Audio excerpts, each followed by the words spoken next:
Football ইংল্যান্ডে গিয়ে লিগে খেলেছি 1990। কি ভালো ইনকাম।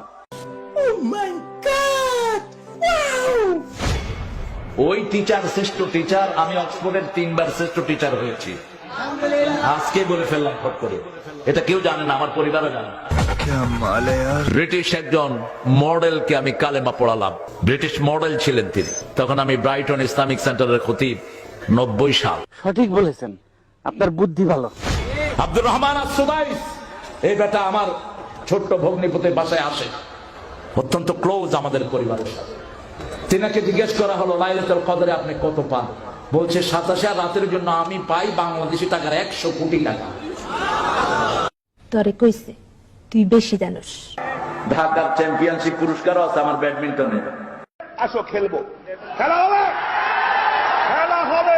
আমরা হুজুরকে আনবো ইনশাআল্লাহ। আমরা হেলিকপ্টার ঠিক করছি, এটা ঠিক করছি, সেটা ঠিক করছি।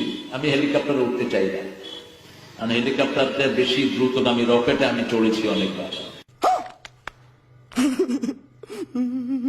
দুনিয়ার সবচেয়ে বড় পয়সাওয়ালা বেলগ্রেড আইফোনের মালিক দেখা হয়েছে আমার সাথে। স্যামসাং কোম্পানির মালিক আমাকে দাওয়াত করলেন, মিস্টার স্যামসাং। তিনি ইংরেজি বুঝেন না, অন্য ভাষা বুঝেন না, শুধু কোরিয়ান। আর আমিও কোরিয়ান কিচ্ছু বুঝি না। আমার টুপি ওর মাথা দিয়ে দিলাম, মিস্টার স্যামসাং পৃথিবীর শ্রেষ্ঠ একটা কোম্পানি। ডোনাল্ড ট্রাম্প, এই ডোনাল্ড ট্রাম্প আমার সাথে অনেকবার সাক্ষাতের অবস্থা হয়েছে, আমি যাইনি।